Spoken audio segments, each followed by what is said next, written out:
अच्छाई और बुराई से परे।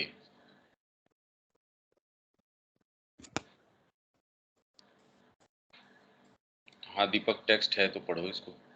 हाँ, अच्छाई और बुराई से परे। ईश्वर अच्छाई और बुराई से परे है। ईश्वर की ओर बढ़ते मनुष्य को उनके साथ एक स्वभाव होना जाना चाहिए। उसे अच्छाई और बुराई से ऊपर उठना चाहिए। ईश्वर अच्छाई और बुराई से परे है, उनसे नीचे नहीं है, न ही उनके द्वारा अस्तित्वमान और सीमित है, उनके ऊपर भी नहीं है, अपितु एक अधिक पूर्ण अर्थ में अच्छे और बुरे के विचारों से श्रेष्ठ और परे है। वह अपनी व्यापकता में उनसे बढ़कर है। वे उसमें अस्तित्व रखते हैं, पर चीज़ों को जो अच्छे और बुरे का मूल्य हम प्रदान करते हैं, वह उनका दिव्य या सार्वभौमिक मूल्य नहीं है।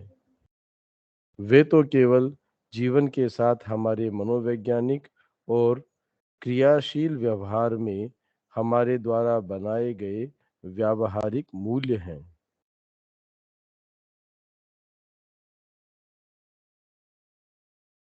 ईश्वर उनका सम्मान करता है और जीवन के इस मूल्यांकन के आधार पर हमारे साथ व्यवहार करता प्रतीत होता है, परंतु केवल उस हद तक जिस तक वह प्रकृति में उसके उद्देश्य को पूरा कर सके। अपनी वैश्विक क्रिया में वह उनके द्वारा सीमित नहीं हो जाता, पर उसकी परात्पर सत्ता में, जिसकी की सर्वोच्च वैश्विक सत्ता प्रतिमूर्ति है, वे बिल्कुल भी प्रवेश नहीं करते। वहाँ उच्चतम वैश्विक सत्ता में, जो कि हमारे लिए परात्पर सत्ता है, केवल निरपेक्ष शुभ है, जिसके कि हमारी अच्छाई और बुराई दोनों में कुछ भिन्न भिन्न तत्व हैं। न तो हमारी अच्छाई और न हमारी बुराई अपने आप में निरपेक्ष शुभ हैं या प्रदान कर सकते हैं। इससे पहले कि उन्हें उसमें ले जाया जा सके, दोनों को रूपांतरित करना होगा। बुराई को अच्छाई में, अच्छाई को विशुद्ध और स्वयंभू शुभ में। यहाँ यह ब्रह्मांड की प्रकृति की व्याख्या करता है, जो अन्यथा अव्याख्येय ईश्वर की सत्ता के साथ असंगत, एक बलात् निश्चेतन और उग्र रूप से सक्रिय पहेली होती। ईश्वर हमारे अच्छाई के विचारों की सीमितता से परे होना चाहिए, अन्यथा ब्रह्मांड जैसा कि वह है, चाहे एक दिव्य अस्तित्व की आंशिक रूप से अभिव्यक्त सत्ता के रूप में या फिर एक ऐसी चीज के रूप में जो भागवत संकल्प के द्वारा निर्मित या स्वीकृत है, वैसा अस्तित्वमान नहीं रह सकता था। न ही वह दुष्ट या बुरा हो सकता है, अन्यथा मनुष्य, उसके सर्वोच्च पार्थिव प्राणी या उसकी सर्वोच्च पार्थिव अभिव्यक्ति में अच्छाई का यह प्रधान विचार और धर्मपरायणता की ओर प्रवृत्ति की यह धारा नहीं हो सकती थी।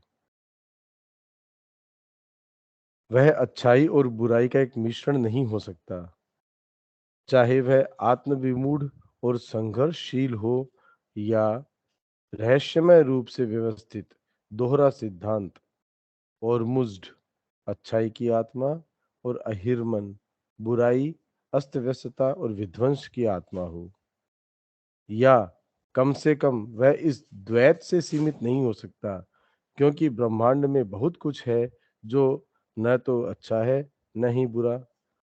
शायद समग्रता का सबसे बड़ा हिस्सा या तो अति नैतिक या अवनैतिक या केवल अनैतिक है। अच्छाई और बुराई मानसिक चेतना के विकास के साथ आती हैं। अपने अल्प विकसित तत्वों के साथ वे पशु में और आदिम मानव मन में विद्यमान होती हैं। वे मानव विकास के साथ विकसित होती हैं। अच्छाई और बुराई ऐसी चीजें हैं जो विकास की प्रक्रिया में आती हैं। इसलिए इसकी संभावना है कि वे विकास की प्रक्रिया में विलीन भी हो जाएंगी। यदि वास्तव में ये इस विकास की उच्चतम संभव परिणति के लिए आवश्यक हैं, तो वे बनी रहेंगी, या उनमें से एक आवश्यक और दूसरी गैर आवश्यक हो, दूसरी अनावश्यक हो, तो वह कर सकते हैं, वो तो वह रहेगी और विपरीत वि, उसकी विपरीत विलीन हो जाएगी, जो है वो रह जाएगी, जो नहीं ठीक है। इसको शुरू से पहले तो लाइन बाय लाइन चलो, हम्म। और इसका क्या पर्सपेक्टिव है, मतलब क्या है इस सारी बात का।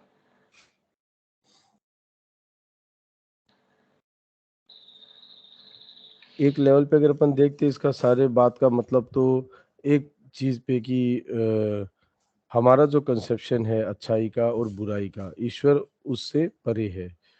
जो चीज़ आज मतलब अगर अपन बहुत सुपरफिशियली भी देखते हैं, तो पूरे धरती पे बहुत सारे कॉन्सेप्ट्स ऐसे हैं जो अपने लिए बहुत बुरे हो सकते हैं, लेकिन वेस्ट में उनके लिए कोई विशेष बात ही नहीं है, या वेस्ट में बहुत बुरे हो सकते हैं, मतलब अपने लिए उसकी कोई बात नहीं है। ऐसे बहुत सारी चीज़ें हो सकती है। फिर एक समय के लिए एक मतलब देश काल पात्र के हिसाब से अच्छे बुरे का कॉन्सेप्शन बहुत सुपरफिशियली है और बहुत चेंज होता रहता है। एक तो वो लेवल हो गया। अब इसके बाद में और ऊपर में कैसे क्या है, तो उसके ऊपर अपने को विचार काफ़ी करना चलो पड़ेगा। Sentence by sentence. भाई इसका यूं कहने से हम ये कहें कि भाई ये ठीक है, मानसिकता से आएंगी ये चीजें, पशु के लिए तो इस तरीके की कोई चीज है नहीं। और हुँ, हम ये कहे कि मानसिकता से ऊपर उठ नहीं गए। हुँ, भाई जहां ये कह रहे हैं ये प्रासंगिक है, वहां तो ये तो है नहीं कि ये कहने से हम उस प्रासंगिकता से ऊपर उठ गए। इसलिए हुँ, हमारे लिए इनकी क्या प्रासंगिकता है, एक चीज, क्योंकि भाई जहां तक ट्रेडिशंस की बात है, आचार विचार की बात है, कोड्स ऑफ कंडक्ट है, वो तो अलग अलग संस्कृतियों में, अलग अलग क्लाइमेट्स के अंदर, अलग अलग जगह में, वो सारे अलग अलग हैं बिल्कुल। वो तो बाहरी जहां तक आदतों की बात है कि आप कैसे परिवार का कंडक्ट चलाएंगे, आपके ट्रेडिशंस अलग अलग हैं, कस्टम्स अलग अलग तरीके के हैं। यहाँ आप शादी के तरीकों को जिनको आप मानते हैं कि भी ये तरीके हैं, कोई एक दूसरे धर्म में, दूसरे स्थान में, दूसरी संस्कृतियों के अंदर, ट्रेडिशंस के अंदर उससे जस्ट दी ऑपोजिट हो सकता है, वो उनको सही लगता हो, और हम जिसको फॉलो करते हैं उसको वो ऐसे देखते हैं कि यार ये तो गलत है, ये अनैतिक है। तो इसलिए भाई कितना प्रासंगिक है, ये कहना क्या चाहते हैं।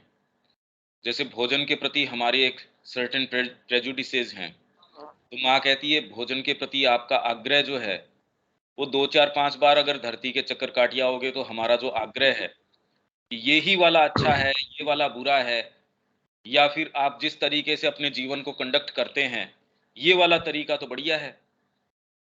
आप एक निष्ठा, विशेषकर इसके अंदर नैतिक अनैतिक तो किसके अंदर होता है, आपका कमिटमेंट किसी के प्रति, या फिर व्यक्ति जो ये पॉलीगैमी है, या फिर बाद में कोई एक ही औरत है उसके साथ आप रह रहे हैं, अपने धर्म में वो कह रहे नहीं नहीं आप ऐसा नहीं कर सकते, जिसके साथ आप शादी आप करके नैतिक तरीके से रह रहे हैं उतना तो ठीक है, आप इतनी शादियां नहीं कर सकते। और या फिर आपने तरीके से तो ये करी, उसके अलावा आप अपने एक्स्ट्रा मैरिटल अफेयर्स नहीं रख सकते, तो आपको ये कह हाँ भी गलत बात है। अब इसके साथ ही हम ये स्टेटमेंट देखें, माँ ये कहती हैं कि आश्रम में सपोज बहुत अच्छी लेडी है, आपका उससे बड़ा सद्भाव है, लंबे समय से आपका उसके साथ संपर्क है, आप डीप उसके प्रति आप रेस्पेक्ट रखते हैं, आपको पता चला कि ये लड़की किसी के साथ इसका अफेयर है या जो भी है, या इसकी शादी किसी एक के साथ है और किसी दूसरे के साथ इसका कोई प्रेम संबंध है या कुछ भी है। अब वो धीरे धीरे कानाफूसी शुरू हो जाती है, अरे ये कैसे, जो आप ये उसको मानते थे कि ये बहुत ही अच्छी लेडी है या जो भी आपका उसके प्रति रिस्पेक्ट था, धीरे धीरे उसके अंदर ब्रीच आ जाती है, आप कहते हैं ये क्या। आप यदि ज़्यादा उसका कुछ कर नहीं सकते तो कह रहे आश्रम में फिर बाद में ये कि माँ इन चीज़ों को प्रश्रय नहीं देती, माँ बुरा मानती है, तब वो मेरा नाम लेना शुरू कर देते हैं। तो मैं ये देखती हूँ, अरे ये कैसे अभी तक भी यहीं अटके हुए हैं ये। तो ये कह के माँ ये नहीं कह रही कि उन सारी चीज़ों को इजाज़त दी जा रही है, वो कहना क्या चाह रही थी? हमको इसका थोड़ा-सा डीपली मंथन करना पड़ेगा, ये नहीं कि मैं जो कर गुज़रूँ, वो तो इसलिए ये कह दूँ कि भई ये तो मानसिक चीज़ें हैं, इसलिए ये मैंने कर लिया इसलिए मैं अच्छाई-बुराई से ऊपर हूँ। तो हम तो अभी उससे ऊपर गए नहीं। वो तो वैसी बात है, एक जने के खेत के अंदर गाय घुसी आई। अब उसने पीट-पीट के उस गाय को मार डाला। अपराध बोध हो गया। बाद में कहता अभी हाथों का देवता तो इंद्र है, तो ये गलती इंद्र की रही। ये कहानी है इस तरीके की। तो इंद्र रूप धर के बाद में आया और उसने जो अपनी डींगे हाँक रहा था, ये मैंने किया, ये मैंने किया, ये मैंने किया। उसने कहा और ये वाला कि ये इंद्र ने करवाया। तो जो कुछ हमको कंड्यूसिव लगता है या लगता है ऐसा, तो वो सारा अच्छा ही है। और बुराई अगर कर देते हैं, तो उसका कहते हैं नहीं ये तो मानसिक कंसेप्शन है, हमको इससे ऊपर उठना चाहिए। तो हमारे लिए इसकी क्या प्रासंगिकता है, कहाँ रखें? और आध्यात्मिक व्यक्ति यदि इस मार्ग में चल रहा है, वो इसको कहाँ पाता है? क्या वो नैतिक अनैतिक से ऊपर उठ जाता है? इनफैक्ट वो तो और ज़्यादा गंभीरता से इसके कोड्स ऑफ कंडक्ट हैं, उनका पालन करता है। पहले तो ये सेंटेंसेस का अर्थ क्या है? और फिर बाद में कुछ क्या गहराई पे हम जा सकते हैं क्या? क्योंकि खाली ये कहना कि मानसिकता के कारण ये चीज़ें आई हैं, ये तो कोई भी कह सकता है ये बात तो। तो श्री अरविंद इसके बारे में यदि कोई कुछ कॉन्टेम्पलेशन में जा रहे हैं या डीपर रिफ्लेक्शन में जा रहे हैं, तो कहना क्या चाह रहे हैं यहाँ? हाँ, दीपक।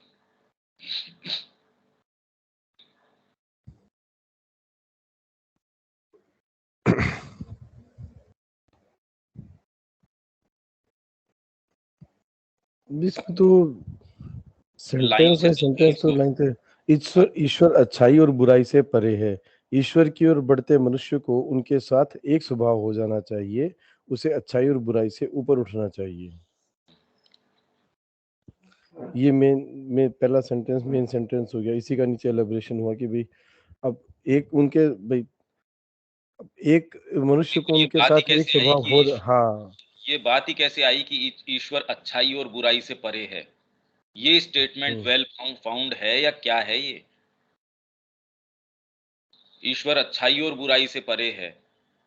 हाँ, ये हमने स्थापित कैसे किया? और बढ़ते मनुष्य को उनके साथ एक स्वभाव हो जाना चाहिए। हुँ, तो ईश्वर तो सारों के अंदर ब्रह्म सत्ता है।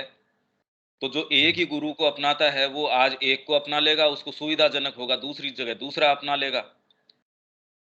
आप जहाँ रह रहे हैं या कहीं भी आपने गुरु एक बना रखे हैं, आप कहें भी मैं मेरा व्यापार तो दूसरी जगह चलता है।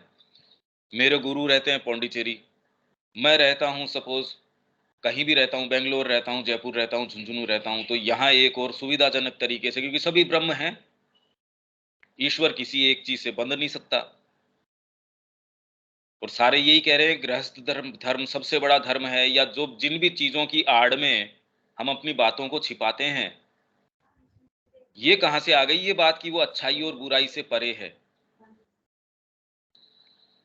ये चलो रिलेटिव ये तो अपने स्टैंडर्ड्स हैं, पर अच्छाई मतलब क्या तो हमने इसकी डेफिनेशन इतनी सतह के ऊपर रखी है कि हम इसको सुविधाजनक तरीके से तोड़ सकते हैं। पहले तो अच्छाई क्या और बुराई क्या? अच्छाई तो वो चीज़ जो करने योग्य है, करने वाला काम है, जो अच्छाई जी, होगी, बुराई जी। वो जो न करने वाला, जो हमारे हाईएस्ट कंसेप्शन के अंदर जिसको हम अच्छाई और बुराई समझ सकते हैं, अपने लिए इंडिविजुअली तो वही चीज़ होगी। वो तो और बहुत इम्पोर्टेंट हो सारी गई। हाँ? वो तो बहुत ज़्यादा इम्पोर्टेंट मेरे लिए हाँ, अगर रिलेटिव धर्मों की भी बात जो करते हैं भारतीय संस्कृति में, कि ये हुँ, सापेक्ष धर्म है, पर मेरे लिए तो एब्सोल्यूट है उस समय। हुँ, भई जिस समय जो खड़ा है, अगर मैं ब्रह्मचारी की अवस्था में हूँ, ब्राह्मण हूँ और मेरा पुरुषार्थ एक तरीके का है, मेरे लिए शास्त्रों ने एक कोई चीज़ है, तो मेरी तो अच्छाई वो है ही। मेरे को तो एब्सोल्यूट है वो रिलेटिव तो अगर मैं ये कह दूँ नहीं ये रिलेटिव धर्म है, तो मैं इसको छोड़ देता हूँ, तो मैं तो कहीं भी नहीं जा सकूँगा। मेरे पास कोई स्टैंडर्ड ही नहीं है मूव करने का। भई मेरे को ये पता है कि मेरे को दिल्ली जाना है, पर वर्तमान में ये साधन है, ये कोई एब्सोल्यूट साधन नहीं है। और जिससे मैं मार्ग पूछ रहा हूँ, वो भी कोई परम गाइड नहीं है, पर इस समय तो मेरी उपयोगिता ये है, ये अपनाना ही पड़ेगा। ये समझदारी है। ये थोड़ी है कि मैं कोई इसमें किसी से मार्ग ना पूछूँ, या एक जगह कहीं उन्होंने ट्रैफिक जैम कर रखा है, तो नहीं, मैं तो इसी से बंध गया, मैं दूसरी तरफ।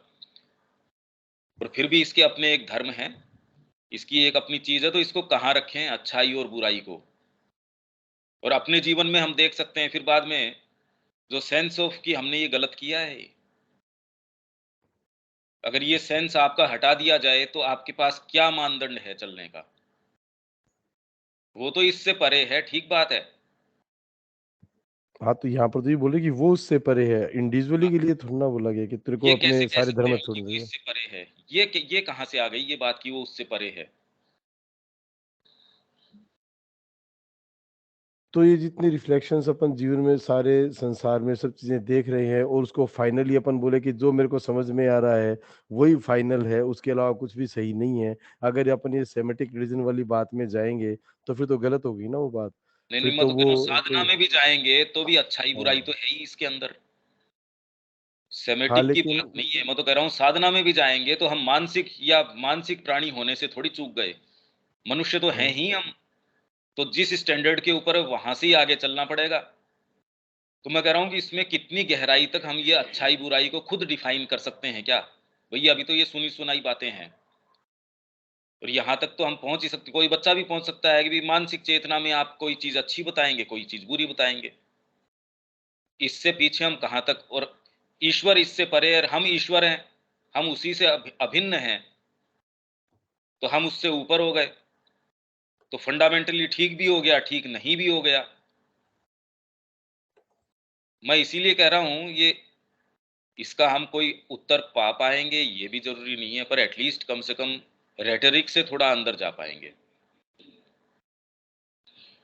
क्या मतलब हुआ अच्छाई और बुराई? अच्छाई की ये अच्छाई है, हम किसको तो कहें बुराई, और वो बुराई के कंसेप्शन मनुष्य के आते कहाँ से, पहली बात तो।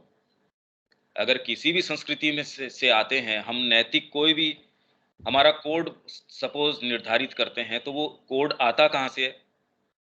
अगर आचार संहिता किसी भी देश के अंदर लागू करी जाती है, यदि हम धीरे-धीरे उसको देखें, आज संसद में भी बात हो, सपोज़ कि हमको ये करना चाहिए या नहीं चाहिए, तो अल्टीमेटली वो किस चीज़ को आधार बनाते होंगे? उनका आधार क्या है? ये तो हो नहीं सकता कोई एक ईगो खड़ा होके कहे, भी सपोज़ कोई डिक्टेटर है, उसने कह दिया, तब तो ख़ैर अच्छाई-बुराई का कोई मानदंड नहीं है, उसने कह दिया वो अच्छाई है, और उसने जो कह दिया वो बुराई है। फिर तो एक अलग बात हो गई। अभी हम चर्चा कर रहे हैं कि ये वाला कोड हम अपनाएँ, नहीं अपनाएँ। इसके अंदर जैसे ये कह रहे हैं कि विवाह, समलैंगिक विवाह होना चाहिए। अब इनका अच्छाई-बुराई का कॉन्सेप्ट ये कहाँ जाके रुकेंगे? मानसिक रूप से यदि ये तर्क-वितर्क करते हैं, या किसी भी चीज़ के विषय में तर्क-वितर्क करते हैं, इसको किसी एक चीज़ को दंडनीय अपराध की श्रेणी में डाल देते हैं, तो उसका पक्ष-विपक्ष जो है, उसका इनके पास बेंचमार्क, उसका आधार क्या है? ये कह रहा हूँ मैं। वो तय होने के बाद तो चलो आपने कह दिया ये तय हुआ, और उसका खंडन इसलिए होता रहता है यदि उसका आधार सही नहीं है, उसका कहीं न कहीं आधार कुछ डीपर होना चाहिए। अगर वो नहीं है तो हर कोई उसका खंडन करेगा, और उसको हम भ्रष्टाचार कहते हैं। पर वो भ्रष्टाचार वास्तव में अपने आप में साँस लेने की कोशिश है। आप एक ऐसा जाल बिछा देते हो जिसमें मेरे को साँस आता नहीं, उसमें मैं साँस लेने का प्रयास करता हूँ तो कह रहे हैं भई इसको तो इसने भ्रष्टाचार कर दिया।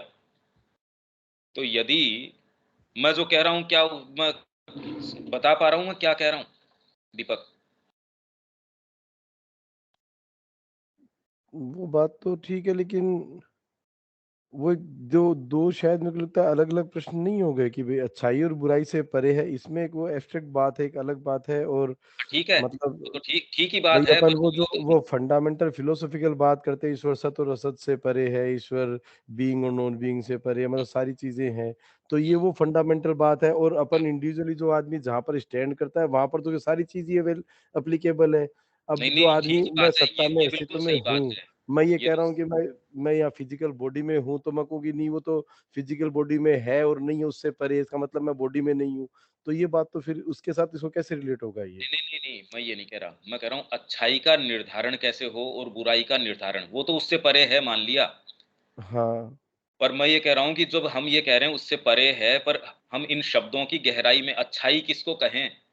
क्योंकि यदि हम अच्छाई जो देखें। हाँ, अ अच्छाई तो वो जो मेरे को मेरी हाईएस्ट कॉन्शियसनेस में जो कर्तव्यम कर्म लगता है वो अच्छाई हो गई, और जो मेरे को नहीं लगता कि ये काम गलत है, वो नहीं करना चाहिए, वो अकर्म हो गया। हाँ, ठीक है, अच्छाई और पर बुराई तो इस ये हुआ। कलेक्टिवली यदि हम देखें, तो हुँ। इसको वो फिर बाद में हर संस्कृति के अंदर या हर परिवेश के अंदर कुछ हुँ। चीज़ों को, जैसे कोड ऑफ कंडक्ट बता रहा हूँ ना हाँ, मैं। हाँ, अरे अभी हाँ, कोड्स हैं, ये हाँ, कोड आपके अनैतिक है या नैतिक है, या ये दंडनीय अपराध के अंदर आता है या ये दंडनीय अपराध में नहीं आता। हाँ। ये अच्छाई बुराई आपके, इसीलिए करप्शन वाली बुकलेट के अंदर हमने कहा कि आपके एक तो खाली लीगल कोड ऑफ कंडक्ट है। हुँ। आपने ब्रेड खरीदी, आपके पास कोई बच्चा पास में बैठा है, वो भूख से तड़प के मर गया, आपने उसको ब्रेड नहीं दी, ये दंडनीय अपराध नहीं है। पर आपके क्या अच्छाई और बुराई के मानदंड में आएगा या नहीं आएगा? दंडनीय अपराध तो ये नहीं है। सरकार आपको उठा के दंड नहीं दे सकती इस चीज का। मैंने ये खरीदा, मेरी ब्रेड खरीदी, मैंने खा ली, इसके अंदर क्या दंडनीय अपराध है जी? तो क्या हम इसको, इस एक इंस्टेंस को अच्छाई में रखेंगे, बुराई में रखेंगे, किस में रख सकते हैं? तो फिर इसके बाद में बात आती है भी दंडनीय जो है उससे परे एस्थेटिक या एथिकल कोड ऑफ कंडक्ट है। सुंदरता नहीं है ये कोई। ये क्या सुंदरता है? अरे भाई दंडनीय अपराध नहीं है, आप अपनी पत्नी के साथ जो भी कर रहे हैं कर रहे हैं, पर ये कोई सुंदर बात है क्या ये? मर्यादा भी कोई चीज होती होगी। तो इसके अंदर दंडनीय तो नहीं है, पर इसके अंदर एस्थेटिक जो कोड है उसके हिसाब से अगर उसमें ब्रीच होती है, तो उसमें आप कहते हैं नहीं नहीं ये अच्छाई नहीं है भाई। तो आपकी अच्छाई है में थोड़ा फर्क आ गया। एथिक्स जैसे ही प्रवेश करते हैं, वैसे कि नहीं नहीं ये तो एथिकल बात नहीं है। भाई आपने, अपन दोनों ने बैठ के कोई चर्चा करी, हमने कोई करार नहीं किया लिखित के अंदर, पर हमने बात करी कि सुबह एक साथ क्लास में बैठेंगे, या माँ मैं आपका हूं, इसमें तो कोई दूसरा इन्वॉल्व ही नहीं है। आप माँ से कहते हैं माँ मैं आपका हूं, अब ये तो कोई दंडनीय अपराध में नहीं आता। न ये एस्थेटिक कोड के अंदर आता, न एथिकल कोड के अंदर आता। आपने एक क्षण कहा था माँ मैं आपका हूं, और यदि आप अपने समर्पण को या इस भाव को रिवोक कर लेते हैं, वापस ले लेते हैं, तो ये कोई से भी निम्नतर जो कोड्स हैं उनके अंदर नहीं आता, ये स्पिरिचुअल कोड के अंदर चला जाता है, और इसके कॉन्सिक्वेंसेज इनसे सबसे भारी हैं। यदि आपको लीगल कोड जो है वो दंड विधान आपके ऊपर लागू होता, वो सबसे सस्ता है। चाहे धन का आपके ऊपर दंड दिया जाता या और कोई इम्प्रिजनमेंट का दिया जाता, तो जो भी पीनल एक्टिविटी है उससे यदि बच निकलते हैं, वो सबसे सस्ती है एक तरीके से। उससे ऊपर फिर बाद में एस्थेटिक, एथिकल, और फिर धीरे धीरे जब आपकी आत्मा का कोड आपके ऊपर लागू हो जाता है, तो क्या वो प्रभावी है? बहुत ज्यादा प्रभावी है वो। और फिर भी वो जो स्पिरिचुअल कोड है, ईश्वर उनसे भी परे है। अभी तो हम क्या पीनल कोड से ही ऊपर नहीं चले गए। तो ये निर्धारित कैसे होती है? देखो अब कितना श्रेणियां हो गई इसमें, और आप कितने स्तर के ऊपर अवेक हैं, उतनी आपकी अच्छाई और बुराई निर्धारित होएगी। अरे मनुष्य अभी उसकी चेतना से ऊपर नहीं चला गया, पर इस पूरी श्रेणियों में तो है। आपने अकेले में बैठ के आपने डायरी में लिख दिया माँ आज से मैं ये करूंगा, अब ये तो आपके और माँ के बीच का करार है। तो ये सारी चीजें आपने एस्टेब्लिश करी इसके माध्यम से, और प्रैक्टिकल के अंदर प्रभावी हैं ये। ईश्वर परे होगा, ईश्वर अनंत होगा, ईश्वर जो है अनस्क्रूटेबल होगा। मेरे हृदय में कोई चीज नहीं जसती, तो सावित्री ने कहा नहीं ये मेरे को नहीं जसती, मैं तो सारा वापस लिखवाऊंगी। तो हमारे लिए जहां तक अच्छाई और बुराई की बात है, उसकी उपयोगिता कहां तक है, और क्या हम कह सकते हैं कि वो इससे परे है? क्या मनुष्य जाति के लिए इसकी उपयोगिता कभी समाप्त होती है? ये कुछ प्रश्न है, क्या हम इसमें और गहराई तक जा सकते हैं क्या? बस मेरा तो यही है। बाकी स्टेटमेंट तो स्ट्रेट फॉरवर्ड ही है ये, और ये मतलब यूनिवर्सली एक्सेप्टेड सी चीज है। चाहे उनके संस्कृतियों में उनकी मान्यताएं अलग हो, कुछ भी हो, तो भी वो ये कहेंगे ईश्वर के ऊपर ये सारी चीजें लागू नहीं होती। चाहे ये मुस्लिम हो तो भी मानेंगे, क्रिश्चियंस हो तो भी मानेंगे, कोई से ही धर्म है वो सब ये चीजें मानेगा। तो आइदर तो हम इसको पास ऑन कर जाएं या इसमें कितना जा सकते हैं। अब देखो कितनी बातें आ गई कि आपके कोई भी दो जो अच्छाई और बुराई आप तय कर रहे हैं, दोनों दलीलें दे रहे हैं उसकी कि बिना शादी के क्या दो जने साथ रह सकते हैं, क्या ये अच्छाई है या बुराई है। आप कहां से लाएंगे इसमें अच्छाई बुराई को। इस अवस्था में इसने ये काम किया, अब इसमें अच्छाई थी या बुराई थी इस कृत्य के अंदर। तो आप ये कहते हैं कि यार अपने आप में इस कृत्य के अंदर इसने इसके गोली मार दी, अच्छी चीज है या बुरी चीज है, वही डिपेंड करता है। आप तुरंत ही मानसिक चेतना के अंदर भी कहते हैं कि ये एक्ट अपने आप में डिसाइड नहीं करेगा, डिपेंड करता है इसके पीछे क्या चीज थी। इसमें तो कोई ईश्वर वाली बात भी नहीं आ रही। तो ये कितनी कितनी सारी चीजें इसके अंदर इस गुत्थी को और हमको जटिल बना देती हैं, इससे हम और बेटर इसको कॉम्प्रीहेंड कर पाते हैं। यही चाह रहा हूं मैं खाली। हाँ दीपक।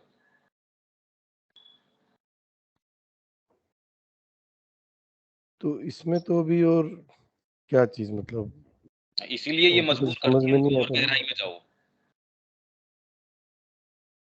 ये हमको दबाव डालती है कि ये रेटरिक बंद करें कम से कम अपन तो। और इसमें अच्छाई का निर्धारण कहाँ से होता है, या तो शास्त्र करता है। भाई हमारी अच्छाई बुराई का निर्धारण कौन करता है, व्यक्ति तो करता नहीं। व्यक्ति को ये राइट भी नहीं है, और व्यक्ति करता भी है पर वो कौन व्यक्ति होता है। अभी तक जिन्होंने निर्धारण किया है, अभी हमने एक लोकतंत्र के अंदर ये कह दिया अच्छाई और बुराई के लिए हमने ऐसे लोगों को वहां रिप्रेजेंटेटिव बना के भेजा है, वो तय करते हैं कि नहीं ये हमारा कोड होना चाहिए। गाइड कर ही रहे हैं हम समाज को कि ये सही है ये गलत है, ये ठीक है ये दंडनीय है। पहले शास्त्र के रूप में शास्त्र कहाँ से आ रहे थे, और उसका आधार क्या था उस शास्त्र का कि ये वाली बात तो अच्छी है और ये बुराई है। अरे भाई मनुष्य हम कह रहे हैं कि मानसिक चेतना में है, पर उससे ऊपर थोड़ी चलेगा, अभी तो मानसिक तक ही नहीं आए हम।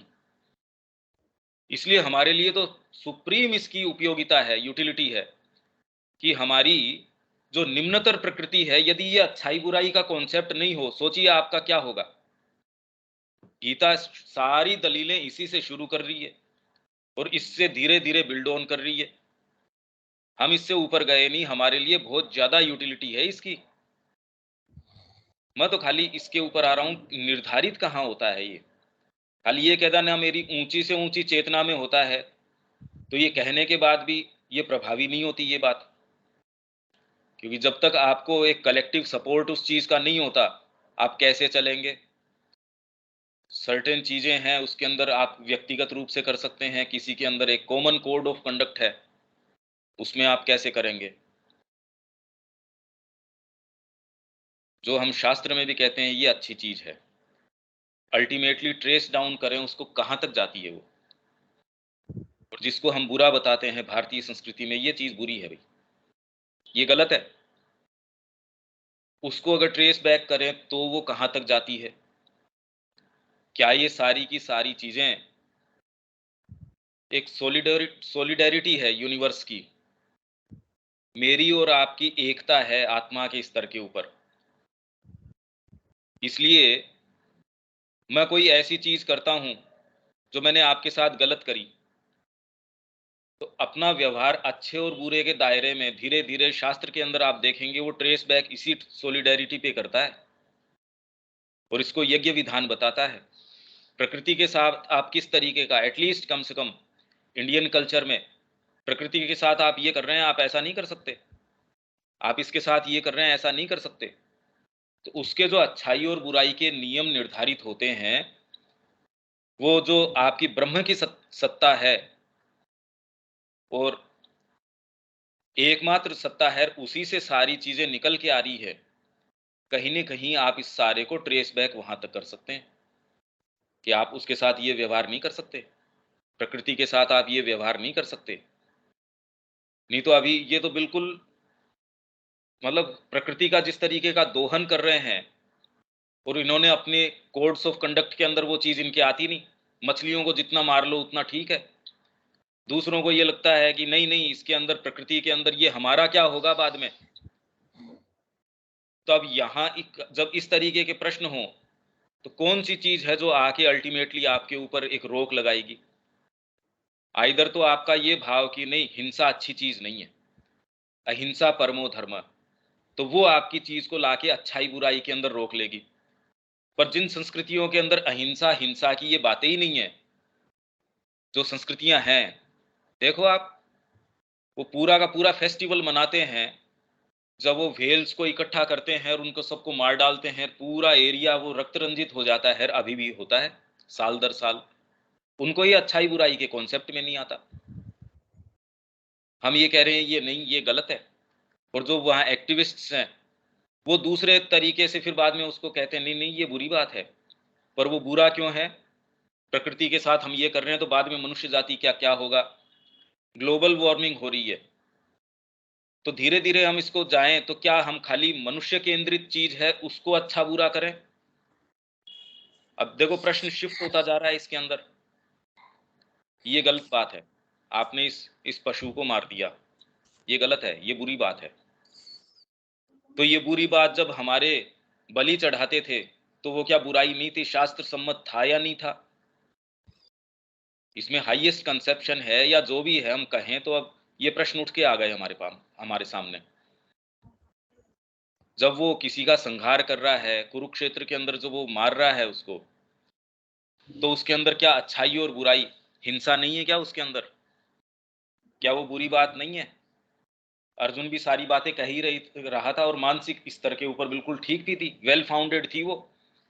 यदि भगवान कृष्ण की वाणी बीच के अंदर आके इंटरवीन न करे और उसको सुपरसीड न करे, तब तक वो कौन सी बातें गलत है? उस स्तर पे तो आप उसको बिल्कुल भी काट नहीं सकते, खंडन नहीं कर सकते। तो ये जितने भी एक्टिविस्ट हैं, जो ये मानव केंद्रित सारी चीजें हैं, वो कहते हैं इसलिए ये गलत है। आप जितना भी ये ग्रीन हाउस गैसेस का एमिशन है, रोको इसको, ये मनुष्य जाति का ये होगा। और बिल्कुल ठीक कह रहे हैं, और वो उस स्तर पे अच्छाई बुराई बता रहे हैं। हमारा जो वेदांत है वो बिल्कुल अलग स्तर के ऊपर अच्छाई बुराई, और उससे परे नहीं जा रहा। वो अभी भी अच्छाई बुराई बता रहा है कि ये ठीक है और ये गलत है। मैं उसको खाली ये चीज लाना चाह रहा हूं, दीपक। हाँ, वो जो ट्रेस बैक करने वाली बात अपनी थी कि वो जो इंडिविजुअली और कलेक्टिवली हम सब एक हैं, और अ, मतलब तो उस जगह से डिसीजन उस तरह से होता है। लेकिन अब उसी से है कलेक्टिवली भारतीय संस्कृति में, भारतीय संस्कृति में हाँ, उसका एग्जीक्यूशन है। इसीलिए हम जो पढ़ रहे हैं कि वो फिलोसॉफी कोई ड्राई फिलोसॉफी नहीं है। श्री अरविंद ने अपने जो उत्तर पड़ा भाषण में कहा कि मैंने इस धर्म के सत्यों को न केवल अपने माइंड के अंदर, न केवल हार्ट के अंदर, अपितु भौतिक शरीर तक के अंदर महसूस किया, तो क्या किया होगा। और ये बात अगर हम ये चर्चा न करें तो आगे वाली चीजें हैं ना, ब्रह्मांड की प्रकृति की व्याख्या करता है जो अन्यथा अव्याख्येय है। ये जो बाद की जो चीजें आती हैं कि वो खाली इसका मिश्रण नहीं है, इसके अंदर ऑलमोस्ट अच्छाई की आत्मा है और बुराई की भी आत्मा है। इसलिए आप कौन से वाली को अपनी वाणी को, आपके कर्म को, आपके चिंतन को लैंड करते हैं, उसको अपने आप को दे देते हैं, आपके ऊपर उसके कॉन्सिक्वेंसेज हैं।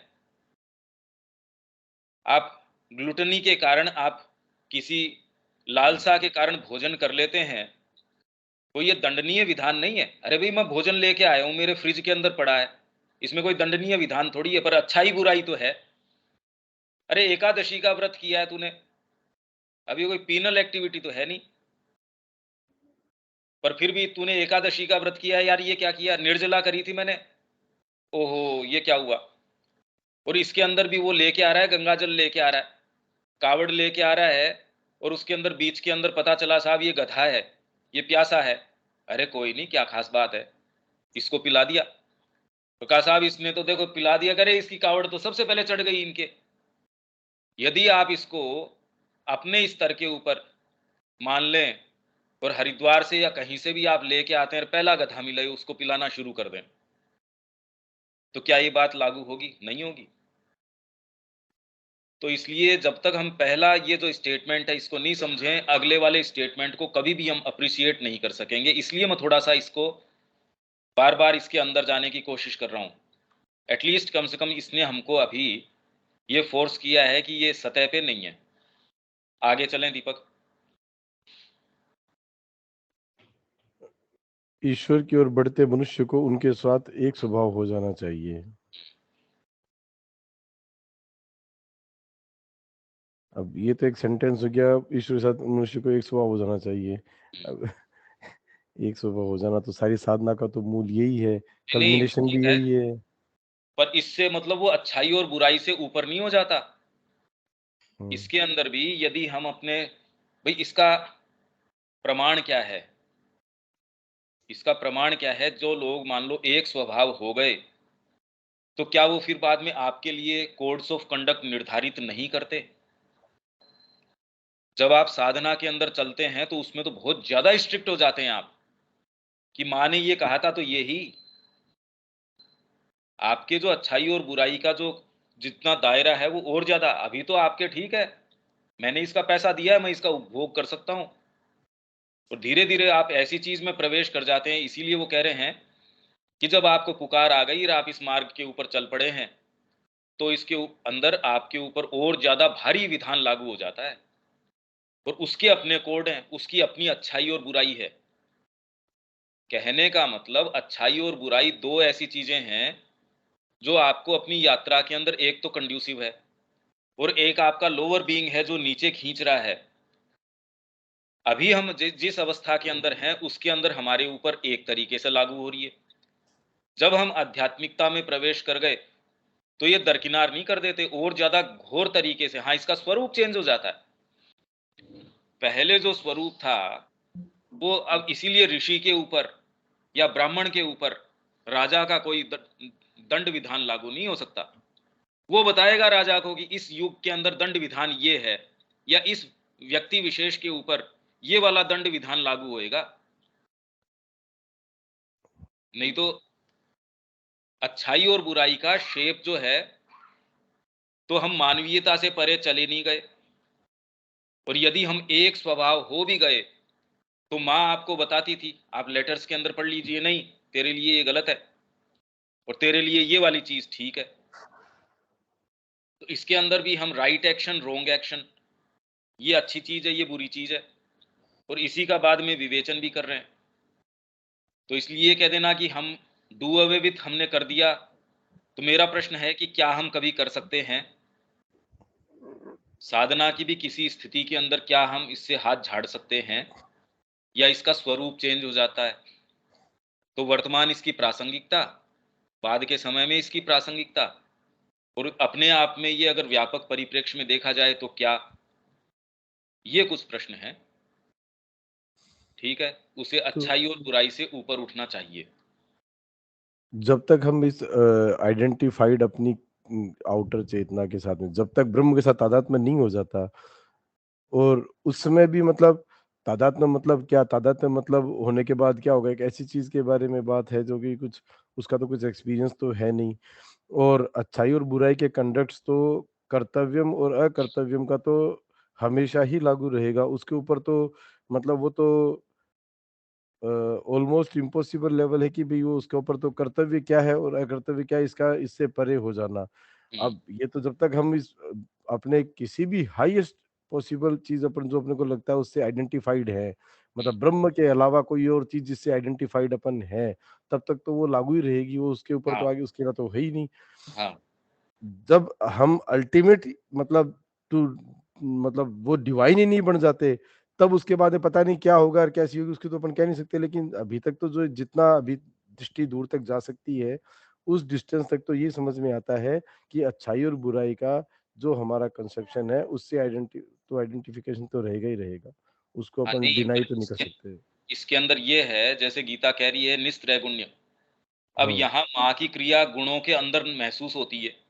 हुँ, जब वो भोजन करेंगी या किसी से व्यवहार करेंगी, हाँ, तो शंकराचार्य तो यही कह रहे हैं कि यहाँ अगर अवतार भी आएगा, हुँ, तो भी उसकी क्रिया त्रिगुणों के अंदर होगी, और यदि त्रिगुण के हुँ, अंदर है तो अच्छाई और बुराई के मापदंड से ऊपर नहीं जा सकती। पर यहाँ एक कैच है इस बात के अंदर। वो ये कह रहे हैं, श्री अरविंद इसके अंदर, और गीता भी यही सजेस्ट करती है कि जब आपने किसी ऐसे तत्व के ऊपर अपना आधार ले लिया, एक डीपर पुकार के ऊपर अपना आधार ले लिया, तो जिस माध्यम से आपको जिन भी तरीकों से वो लेके चल रही है, देर सवेर आपको एक ऐसे तत्व की ओर वो लेके चल रही है, जो बाहरी तरीके से आपको प्रक्रिया लग सकती है, आपको अच्छाई-बुराई के मानदंड लग सकते हैं, वो आपको कोई भी मार्ग लग सकते हैं, पर वो आपको निस्त्रैगुण्य तरीके से, गुणों से परे होके चलती है। तो यही अच्छाई और बुराई से परे वाली जो बात है, पर अब इसके अंदर एग्ज़ीक्यूशन के अंदर समस्या है। माँ मैं आपका हूँ, मेरे पुकार आ भी गई, तो भी जो लोअर चीज़ें हैं, उससे उसको बचाने की आवश्यकता है और इन दोनों के अंदर विभेद करने की आवश्यकता है। और अभी भी इसके अंदर रीज़न की, आपकी तर्क बुद्धि की बहुत ज़्यादा बड़ी आवश्यकता रहती है। नहीं तो वो आपको, जो लोग जिन-जिन कारणों से भ्रष्ट हो जाते हैं, योग भ्रष्ट हो जाते हैं, वो ये कहते हैं मैं नहीं मानता, मैं इनसे परे हूँ। और ऐसा कहते ही वो कैसी-कैसी चीज़ों के अंदर जा गिरते हैं, वो तो सारी चीज़ भरी पड़ी है। ये एक बड़ी विचित्र बात है कि हम एक स्वभाव हो जाएँ, अरे तो हम हुए नहीं हुए, वो तो हो ही गया, वो आके हम बन गया। तो एक स्वभाव तो अभी भी हैं, तो क्या फिर बाद में हम डू अवे विथ कर सकते हैं? नहीं कर सकते, क्योंकि वो निर्धारित भी तो वहीं से हो रहा है। भई हम उसके साथ एक स्वभाव हो जाएँ। इसीलिए सावित्री कहती है mutual debt binds man to the supreme. अब म्यूचुअल डेट है, वो तो एक स्वभाव हो गया, अब हम तो कॉन्शियसली एक स्वभाव हो जाएँ। उसका तरीका ये है कि अंतरात्मा आके एक बार कोई भी चीज़ ऐसी आ जाती है, माँ मैं आपका हूँ, वो अनमिस्टेकेबल है, उसमें किंतु परंतु नहीं है। उसमें फिर बाद में ये चीज़ लागू नहीं होती कि मैं कल आपके पास आ जाऊँगा, परसों आपके पास, मेरे ये उत्तरदायित्व हैं, मेरा थोड़ा-सा ये है। अगर ये सारी चीज़ें हैं, वो आपको ये दिखा रही हैं कि अभी ये ठीक नहीं है।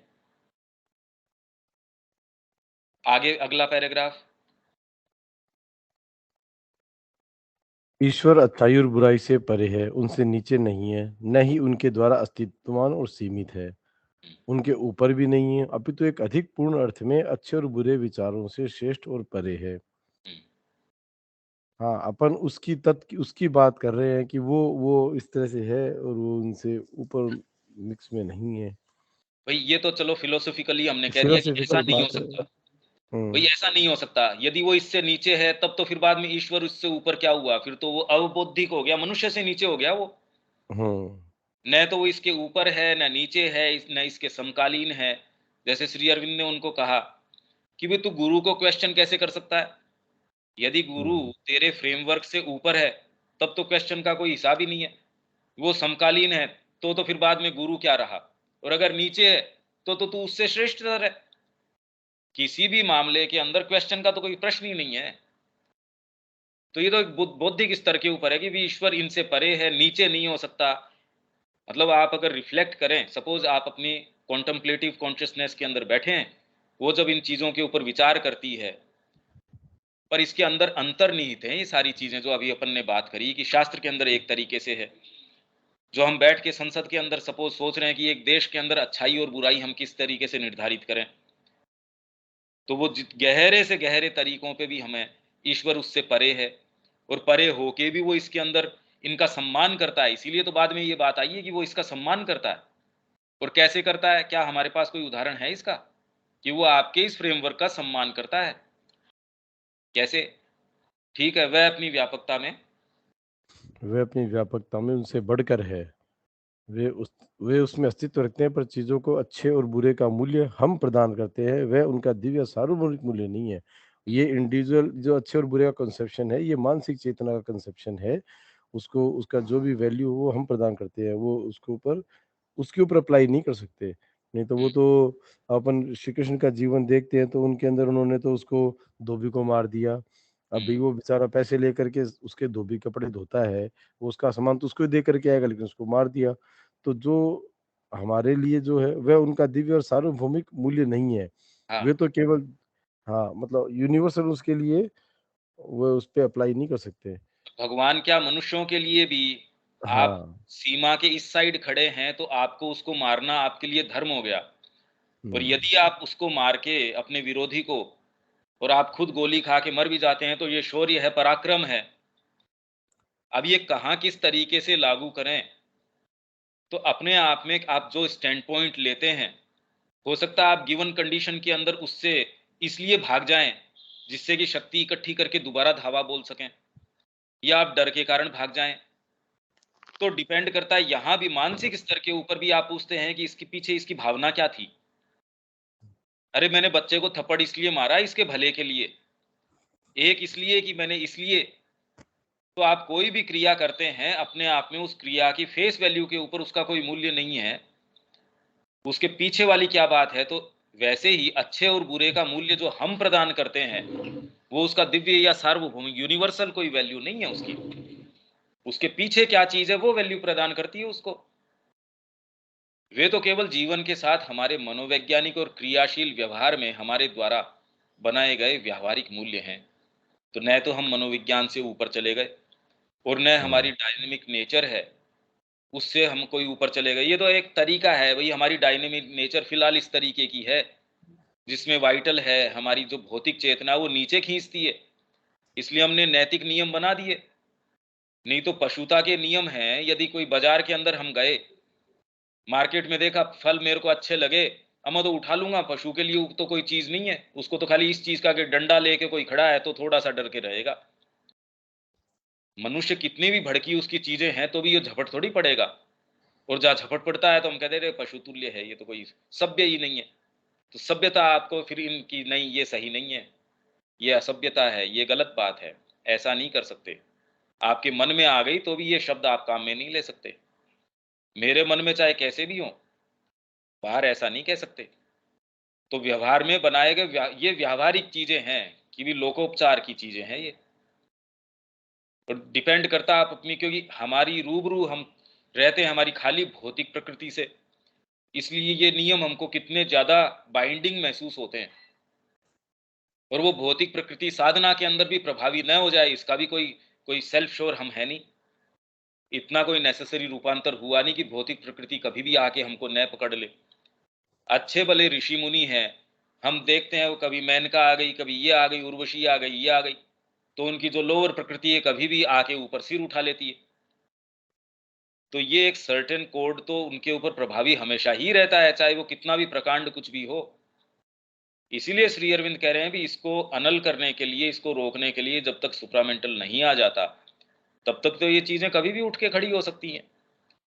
तो ये चीजें हैं, साधना में भी व्यक्ति चला गया तो भी उसके अपने नियम है, पर एक व्यापक रूप से समाज को देखें तो खाली भारतीय संस्कृति ने ही व्यापकतम रूप से ये प्रयास किया है कि धर्म का जो डंका है या बार उसका स्वर है, उससे कैसे बार बार सारों को कि नहीं भाई, यदि आप ज्यादा ही असभ्य हैं, जैसे कुछ देश हैं, गलत किया तो हाथ के बदले हाथ, इसके बदले ये, इसका मतलब वो एकदम असभ्य हैं। जितना ही आप सभ्य होते हैं तो आप उसको कहते हैं नहीं नहीं ये नहीं करना है। जापान के अंदर जैसे माँ कह रही है बच्चों के कान के अंदर, वो उसको ठीक करने के लिए फुसफुसाते थे, क्या तू समुराई नहीं है?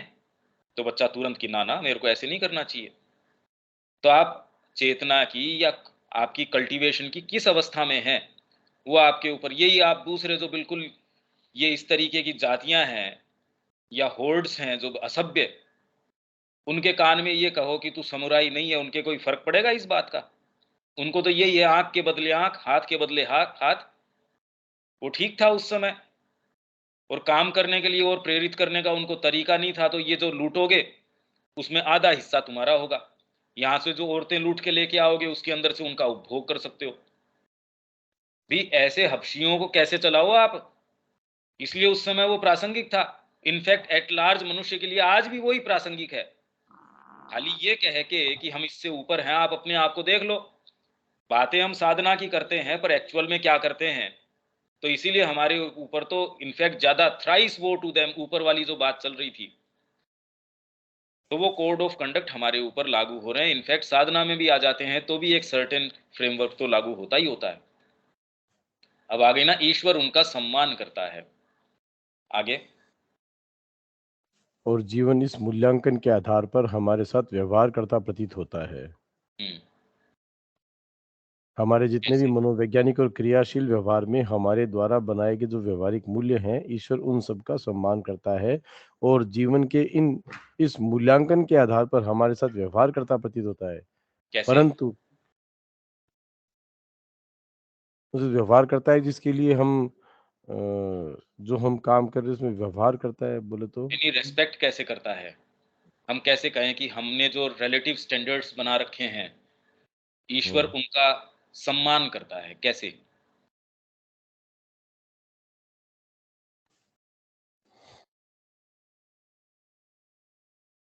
हम जो प्रोग्रेस करते हैं, हम लगता है कि अब आगे बढ़ रहे हैं तो वो उस सेंस में। यही मैं पूछ रहा हूँ कि ये उनका सम्मान करता है, कर सकता है हुँ, या करता प्रतीत होता वाली बात नहीं है।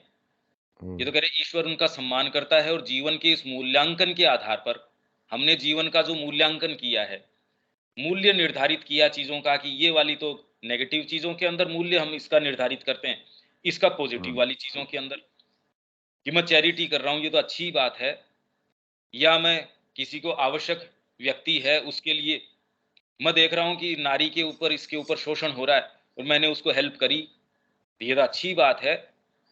आप कहीं भी ये नहीं पाएँगे ये कहते हुए कि उसके साथ दुर्व्यवहार हो रहा था और तू उधर से गुज़र गया, तूने उसकी हेल्प करी, नहीं गलत किया तूने। ऐसा कौन कहता है? और ऐसा प्रतीत होता है कि ईश्वर उनका सम्मान करता है और जीवन के इस मूल्यांकन के आधार पर हमारे साथ व्यवहार करता प्रतीत होता है। कैसे? किस तरीके से? वो रिस्पेक्ट करता है हमारे जो जो नैतिक, अनैतिक हमने ये जो कुछ चीज़ें निर्धारित कर रखी हैं। कोई उदाहरण हम दे सकते हैं क्या इसका?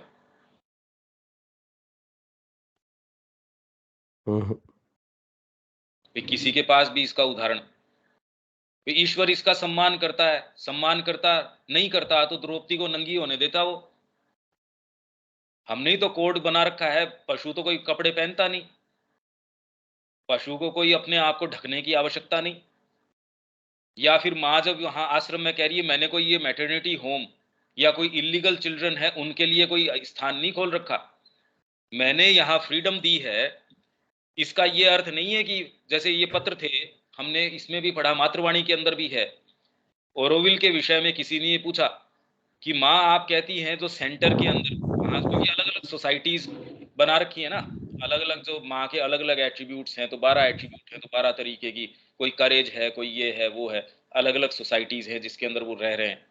तो एक जना मतलब उनकी ऑडेसिटी देखो आप, माँ से ये प्रश्न कर रहे हैं कि माँ, आप इस वाली सोसाइटी के अंदर तो ड्रग्स को स्वीकृति नहीं देते और यहाँ आप स्वीकृति देते हैं, क्या ये बात ठीक है? माँ कहती है दिमाग खराब हो गया क्या तुम्हारा? क्या बातें कर रहे हो ये? तो इसके अंदर क्या ये नैतिक अनैतिक के अंदर नहीं आ रहा है या वो क्या आ रहा है? या जिस तरीके से माँ कह रही है कि ये no politics, no smoking, no sex, तो उसमें कहते भी इसमें बात ही क्या है? हमने ही तो ये निर्धारित किया है, बाकी तो ईश्वर ईश्वर के साथ क्या कर रहा है इसके अंदर कोई ऐसी बात नहीं है। और इसके अंदर भी जो जो हम नियम बनाते हैं, स्वयं ईश्वर के ही अवतार उसको खंडन करते भी प्रतीत होते हैं। और फिर भी स्वयं ईश्वर ही उन सारे कोड्स का सम्मान करते प्रतीत होते हैं।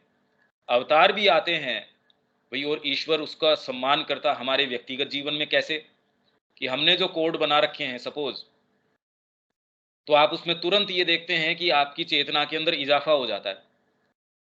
आपने किसी से एक करार किया, पैक्ट किया, तो इस बात का कि जब हमने किसी के साथ एक एक मैंने आपके साथ बैठ के अपन दोनों नहीं, लिखित रूप में भी नहीं, पर किया कि अपन सुबह साथ बैठेंगे।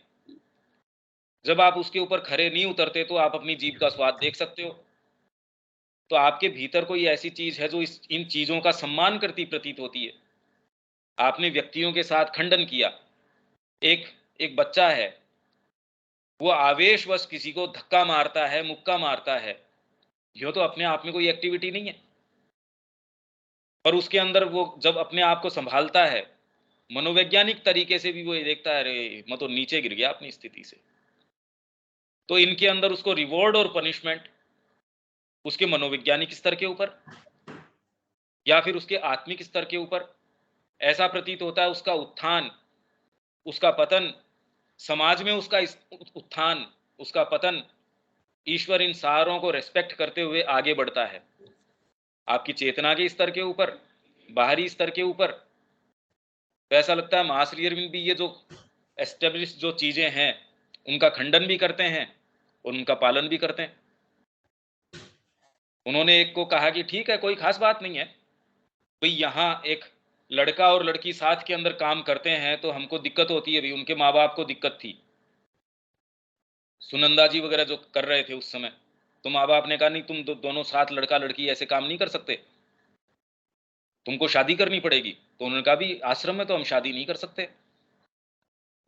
तो कहा ठीक है, चलो माँ के पास चलते हैं, क्योंकि परिवार ने, दोनों परिवारों ने प्रेशर उनके ऊपर डाला कि ना, ये हम नहीं स्वीकार करते इसको। तो वो माँ के पास गए कि माँ, इस तरीके का इनकी दिक्कत है। तो माँ ने कहा नो, कोई दिक्कत नहीं है माई चाइल्ड, तुम दोनों शादी कर लो, मेरे को तुम दोनों पे पूरा विश्वास है। अब ये बताओ, जो एक्चुअल डिटेल के अंदर किस तरीके की चीजें हैं, ऐसे लगता है कि यथास्थान उनका खंडन भी कर देते हैं और इन चीजों का सम्मान भी चलता है। बारीकी से हमको ये सोचना पड़ेगा कि भी कैसे सम्मान करता है वो, व्यक्तिगत स्तर के ऊपर, सामूहिक स्तर के ऊपर। आप देख सकते हैं, आपके जो नैतिक है, अनैतिक है, उस आचरण को करके देख लो, तुरंत इसके अंदर फर्क पता चल जाएगा आपको। आपकी चेतना में गिरावट आ जाएगी, आपके समाज में गिरावट आ जाएगी, आपके स्वयं के जीवन में गिरावट आ जाएगी, और जीवन के इस मूल्यांकन के आधार पर हमारे साथ व्यवहार करता प्रतीत होता है। ये मूल्यांकन जो हमने दे रखा है, इसके आधार पे हमारे साथ व्यवहार करता। आप अच्छे कर्म कर रहे हैं तो आपको भगवान की सहायता, हाँ मैंने ये किया, सवामणी करी मैंने, तो मैंने उसको कोई चीज दी तो मेरा इसमें काम हो गया। तो ये तो धर्म के अंदर सारे दिन ये प्रचलित चीज है। तो ऐसे लगता है जैसे वो आपकी बार्गेनिंग की बात है, उसका सम्मान करता है, वैसे आपसे व्यवहार करता प्रतीत होता है। भगवान मैंने आपको ये दिया, अब मेरे को ये मिलना चाहिए, और मिलता है। कोई चोर है, डाकू है, प्रणाम करके उनसे ये चीज की मांग करके जाता है और चोरी में सफल होता है। अपने आप में काम अनैतिक है, पर ऐसा लगता है कि ईश्वर भी इस बात का सम्मान करता है। और उसी तरीके से आपके जो मानवीय तौर तरीके हैं, उनके तरीके पे आपको रेस्पॉन्ड करता भी प्रतीत होता है कि इसकी सफलता हो गई, ये असफल हो गया। हाँ, मैं इसमें साधना की बात नहीं, कि जब कोई व्यक्ति ऐसा हो और वो असफल होना शुरू हो जाता है, इसका मतलब उसकी आत्मा की पुकार को भागवत कृपा है, उसने सीरियसली लेना शुरू कर दिया।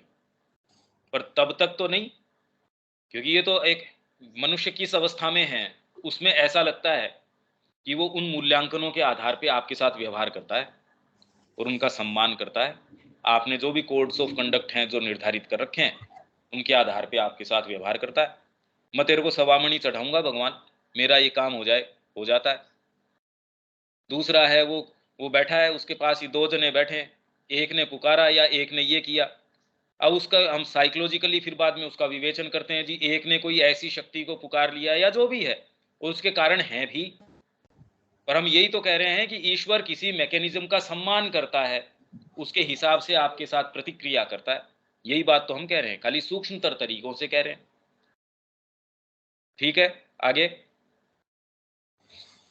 इसमें तो जैसे कई बार ऐसा तो सम्मान नहीं भी करता है, नहीं तो फिर सारी धरती खत्म हो जाए, क्योंकि इतने बिल्कुल ठीक क्लैशिंग बात है। धर्माज है, सारी वही तो मैं चीजें तो कह रहा उसमें हूँ कई कि होते हैं, जब सम्मान आपके, करता भी है, नहीं भी हाँ, करता है, और दोनों। नहीं नहीं, उस वही तो मैं कह रहा हूँ, इसके अंदर कोई हायर लॉ है, उसका सम्मान कर रहा है वो। इसमें हम कह रहे हैं कि भाई, हम एक्सप्लेनेशंस देते हैं इसके, कि इसके साथ ऐसा क्यों हुआ, प्रारब्ध है इसका। तो भगवान ने, और प्रारब्ध का मतलब क्या हुआ इसके अंदर, कि पहले आपके ये सुकृत किए हुए हैं इस जन्म में मिल जाएंगे, इसमें सुकृत नहीं किए हुए तो आप, ऐसा लगता है कि वो आपके जो ये सर्टेन नोशंस हैं सुकृत के, इन चीजों को वो मानता भी है। तो जैसे स्वर्ग है, नरक है, किसी ने पूछा तो माँ ने कहा ये खाली प्योरली मेंटल फॉर्मेशंस हैं। तो क्या रियल है या नहीं है, कहा हाँ रियल है।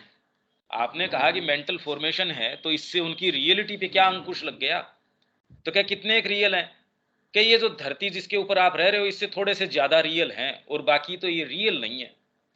यदि आप सीरियसली इस बात को ले लो, नींद नहीं आए, वो कह रही है ये खाली मेंटल फॉर्मेशंस हैं, रियल नहीं है ये बातें। कि एक व्यक्ति को, मेरे भक्त को 1 साल लगा, उसने ये अपने पुराण वगैरह पढ़ रखे थे, एक ऐसे स्वर्ग के अंदर जाके वो अटक गया, 1 साल तक उसको कन्विंस करने में लगा ये बहुत अच्छी जगह नहीं है, इससे निकल। तो उसी मामले में उनसे कहा कि तो क्या ये रियल नहीं है? कहा नहीं, ये तो खाली मेंटल फॉर्मेशंस हैं। और खाली जो आपको लगता है कि हम जी रहे हैं, बात कर रहे हैं, ये सारी क्लासेस कर रहे हैं, साधना कर रहे हैं, ये कर रहे हैं, जैसे ही आपको धरती पे ये लगता है, उससे थोड़े से ज़्यादा रियल है। अब ये तो मतलब कैसे ये तो हमारे गले नहीं उतर सकती ये बात।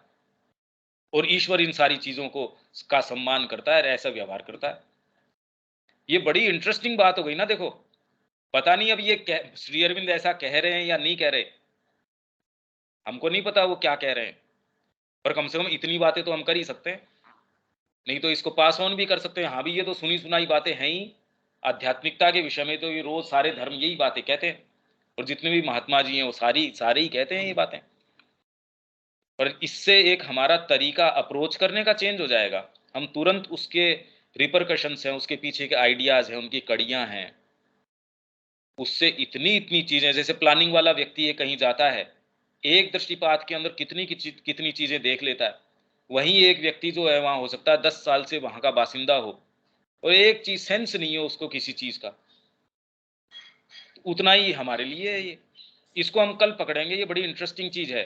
और इसके बारे में है कि यदि आप सोच सको कि कैसे वो सम्मान करता प्रतीत होता है, या प्रतीत नहीं करता है वो। ठीक है, इसको हम कल लेते हैं दीपक यहाँ से। ठीक है। जय श्री माँ। जय श्री माँ। जय श्री